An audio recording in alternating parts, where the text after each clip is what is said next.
everyone. Welcome to Rising. We've got another great show for you today. Brianna, let's get right into it, shall we? Yeah, we shall. Police have shared new details about the identity of the suspect in the Covenant school shooting in Nashville. 28-year-old Audrey Hale was under the care of a doctor for a, quote, emotional disorder and legally purchased at least 7 firearms from 5 different gun stores. 3 were used in Monday's shooting. Now, law enforcement had not been previously made aware of Hale's treatment. However, Nashville police said yesterday their parents felt that they should not own weapons. Fox News' Tucker Carlson covered the shooting last night. He's facing flack online after saying that transgenderism is the enemy of Christianity. Let's watch. Why are some trans people so angry, and why do they seem to be mad specifically at traditional Christians? We can't think of any trans person who's ever been murdered by a pastor. As far as we know, that has never happened.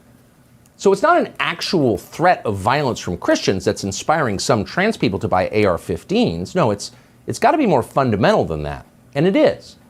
The trans movement is the mirror image of Christianity, and therefore its natural enemy. In Christianity, the price of admission is admitting that you're not God. Christians openly concede that they have no real power over anything, and for that matter, very little personal virtue. They will tell you to your face that they are sinful and helpless and basically absurd. They're not embarrassed about any of this. They brag about it. That saved a wretch like me, goes the most famous Christian hymn ever written in English. The trans movement takes the opposite view. Trans ideology claims dominion over nature itself. We can change the identity we were born with, they will tell you with wild-eyed certainty. Christians can never agree with this statement because these are powers they believe God alone possesses. I mean, this was an interesting take. I certainly would never want to indict all religious people or all Catholic people for something that one cohort of folks did. But if we're going to go down that route, if you say someone does something and this is endemic to their ideology, why would you want to open that door when it's estimated that 216,000 children were molested by Catholic priests between 1950 and 2020? And whereas there are at best 3 trans people in the history of trans people that we're really talking about here in terms of mass shootings who have ever perpetrated something like this. Sure. I'm seeing a lot of, I think, conservatives succumbing to the exact thing they criticize when it's a white male shooter or a right-wing shooter, where they say, don't make this about a group. No one is responsible for this, but the person who did it. Yeah. That's often a conservative and also a libertarian response because we believe in individual rights and individual accountability. That's often a response to what the mainstream media is saying in cases of shooting. Yeah, I think that should be how we treat these scenarios, whether the shooter is a white male Christian or a Trump supporter or black or an Islamist or a transgender person.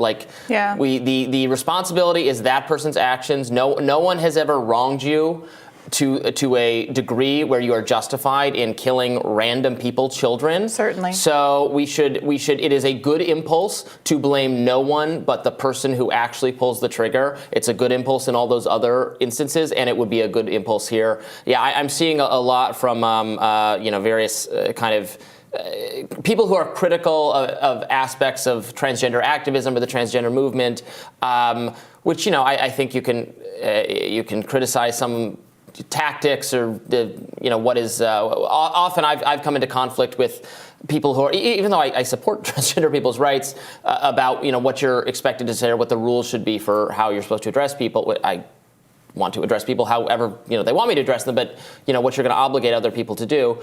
So I'm seeing people who have those criticisms, but then it's like, aha, now there's a trans killer in this case, so we can graft that onto some penchants for violence. Use it as an excuse kind of to disrespect them. Which is just not right. I was interested by the whole, the comment. The parents clearly did not want this person to have access to guns, so that suggests that they knew the individual was disturbed, had a mental health track record, was able to purchase guns anyway. The only thing I really want to say about that is there is a a law, a provision that I don't know that they have it here. They probably don't, but that some states have, that some on the right have been supportive of. The red flag law, where you can get basically a restraining order against someone to prevent them from being able to have firearms based on mental illness. Tennessee has no red flag laws, and apparently the mother was an advocate for gun control, and some social media posts that people turned up. And if it was the case that she was aware of, her child's mental illness and was aware that their child was pursuing gun ownership and was trying to warn, and there was no mechanism to warn, that just really compounds this tragedy. One other thing about the Tucker segment I would notice that I saw some folks pointing out that when Dylan Roof shot up at the Charleston church, that wasn't framed as an attack on Christianity. Of course, that was a black church that he targeted and was frankly welcomed into the session, welcomed into that day's sermon, and invited very warmly by church members before he chose to murder so many people there.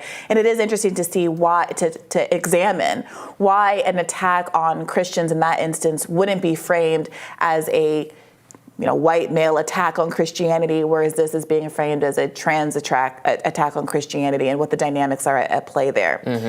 But meanwhile, in an Instagram video, Representative Alexandria Ocasio-Cortez hit out at critics like Tucker Carlson, accusing them of projecting their ill intentions onto trans people. Let's watch that. The first time I was ever hit on by a grown man, I was about 13 or 14 years old.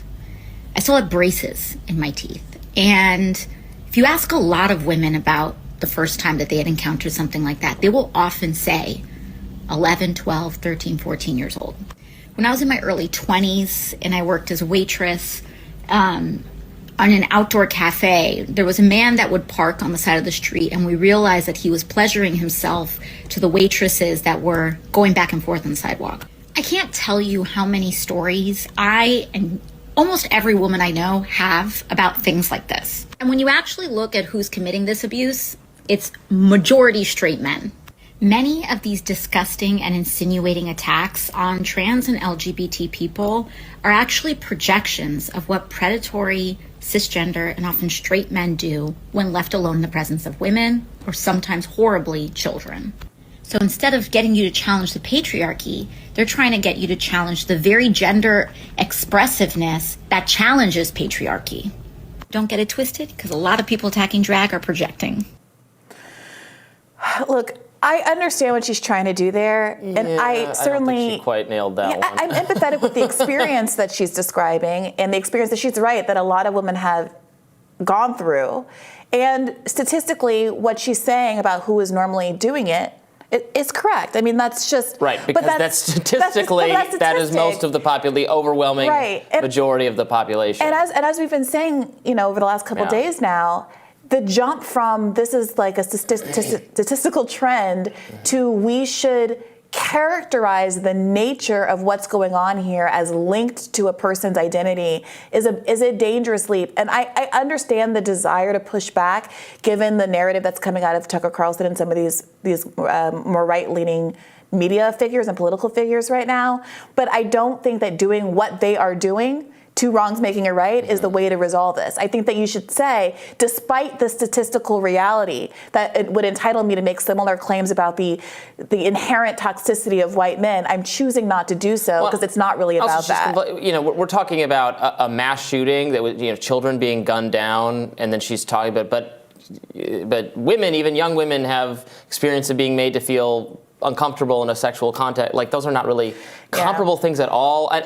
Statistics on those things also are always very kind of all over the place. I used to do more reporting on campus due process procedures and sexual misconduct and all those kinds of things. It was before Me Too, but you remember hearing over and over again, we hear, 1 in 4 women on college campuses has been raped. And I did some reporting on this statistic, and it was like very hard to track that down. And it seemed like probably if you include all uncomfortable interactions that all people on campus have ever had, you could get to that number. But the kind of like really graphic sexual assault, it was harder to trace down that thing. I think that's probably true. I gotta say, as a woman in the world with girlfriends and talking to people, at a certain point, and this is outside of a college campus context, I am confident that sexual assault is much more common than most people believe it is.